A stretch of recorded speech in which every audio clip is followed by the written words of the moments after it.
afternoon, children. Today we shall again begin our English session with chapter number 2,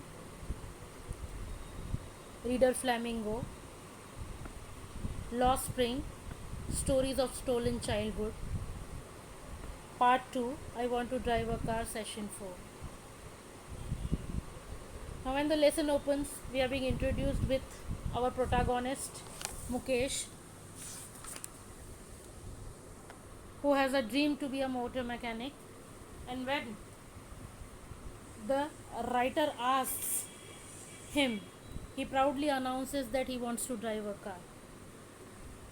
Later on, we are being introduced with the filthy surrounding and the slum area of Firozabad, whereupon major portion of that city has engaged itself into ending up and making the business of welding glasses and making the glass bangles out of it. Later on, we are also being introduced with the harsh reality of the slum children over there, whereupon more than 20,000 children, they have engaged themselves working up in the hot furnaces.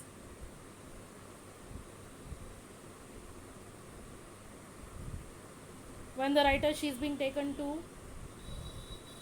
Mukesh's house, at that time she encounters the dirty and shabby slum area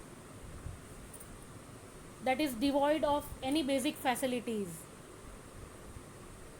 Even the proper drinking water and the drainage facility is also not being made available to these people. The houses or the hutments where they live, they are in improper condition. Most of them, they are made out of the wood or uneven metal and thatched with major portions of the houses, they are thatched with dead grass with uneven doors, and some of them, they do not have even windows also. Here she is introduced with a weak woman who is cooking evening meal for the whole family. She is Bhabhi of Mukesh.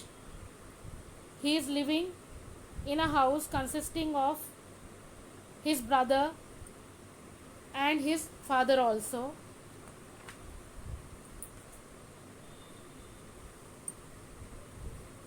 His father, he has been living that sort of a life since ages. He has failed even to renovate his own house. All he has done is to manage to teach his children what he knows very well, that is the art of making the bangles. Up till here we had covered in the earlier session, and now we shall begin this session reading and learning the lesson further.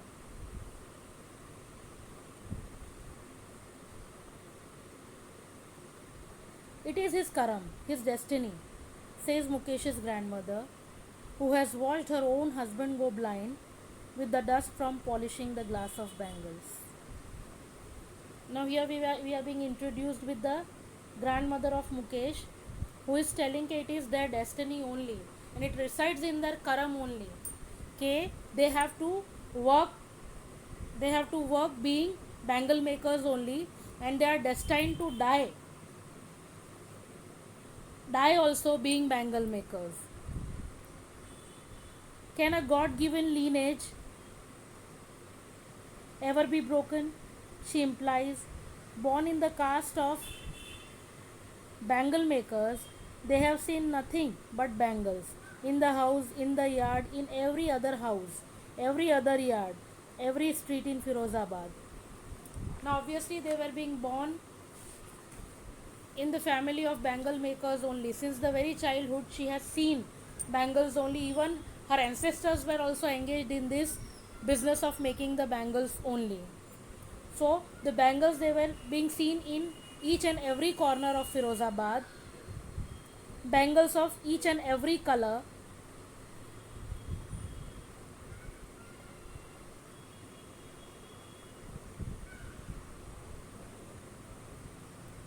Sunny gold, paddy green, royal blue, pink, purple, every color born out of the 7 colors of the rainbow.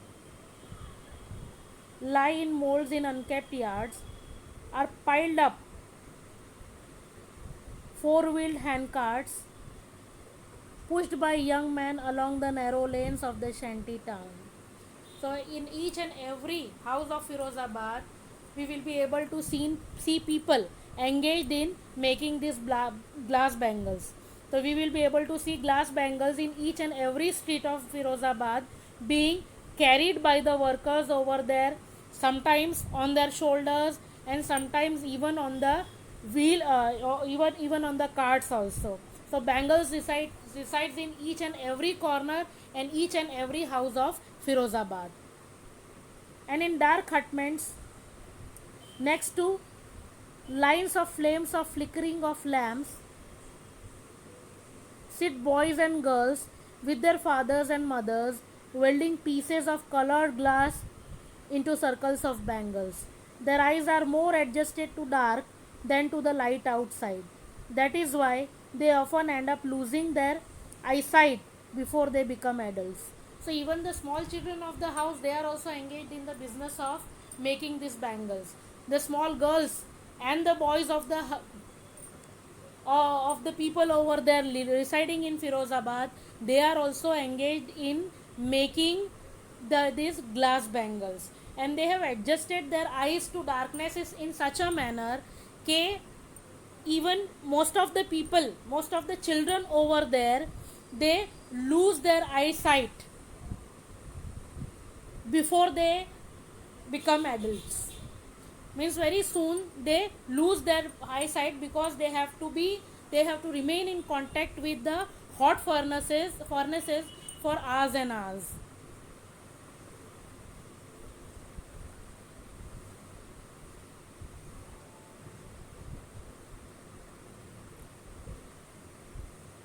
Savita, a young girl in a drab pink dress, drab here means what unattractive, sits alongside an elderly woman soldering pieces of glass as her hands move mechanically like the tongue of a machine.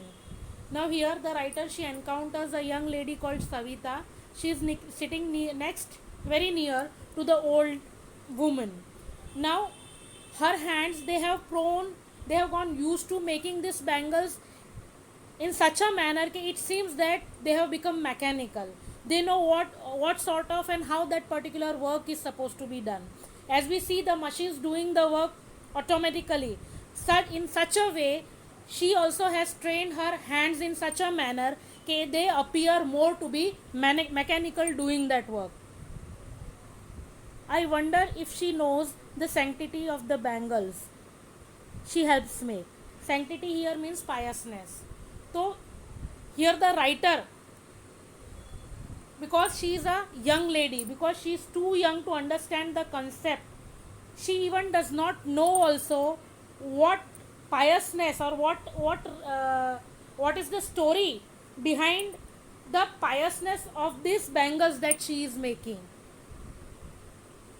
For what particular purpose are these bangles made, or for what particular purpose the Indian ladies, married Indian females, they are wearing these bangles. It symbolizes an Indian woman's suhag, auspiciousness in marriage. It will dawn on her suddenly one day when her head is draped with a red veil, her hands dyed red with henna, and a red bangles rolled onto her wrists. So she is not going to know the piousness of these bangles, of the story behind these bangles, unless and until one day she is going to get married. She herself, she is going to be the bride. She is going to wear the red saris, and a red veil will be put on her face. Henna will be her hands will be dyed with henna, and the red bangles will be put on her hands as a mark of her suhag. She will then become a bride, like the old woman beside her, who became one many years ago. So at that time she is not going to know what exactly is the story behind wearing these glass bangles. Like the lady once upon a time she also must have become the bride in the past. She still has bangles on her wrists, but no light in her eyes. एक वक्त शेर भर खाना भी नहीं खाया. She says in a voice drained of joy. She has not enjoyed even one full meal in her entire lifetime. That's what she has ribbed. Her husband, an old man with a flowing beard, says, I know nothing except bangles. All I have done is made a house for the family to live in. So here the lady that is sitting near to the young girl called Savita, she goes on telling that throughout her life she didn't have enough money even to fill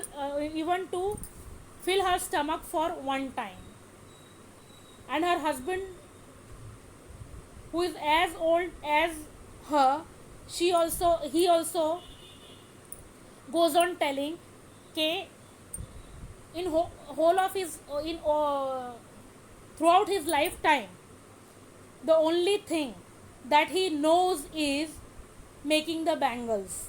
He does not know anything else except making the bangles, and all he has done for his family throughout his life is he has made a house in order to live for his family.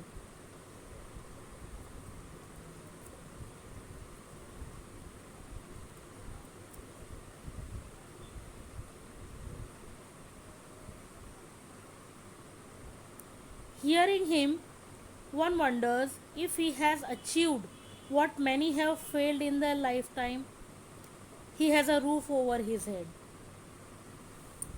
Now, obviously, the writer, she is wondering कि for a man like him, although he says कि throughout his life he was not able to do anything except making a house for his family, but it was a sort of achievement for him, because most of the families that were residing over there in Firozabad, they were not capable enough to make even their family make even the house for their family.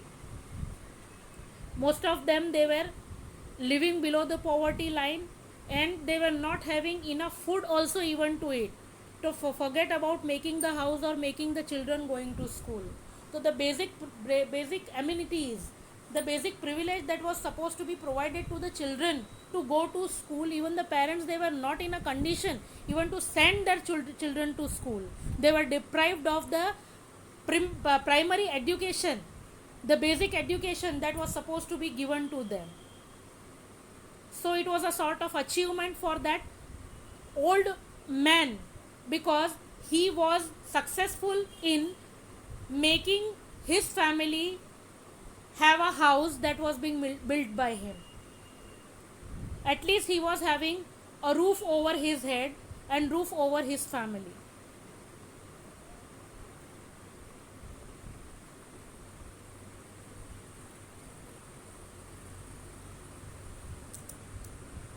So children, in this session we shall cover up the lesson up till here. We shall again proceed with the lesson in the session further.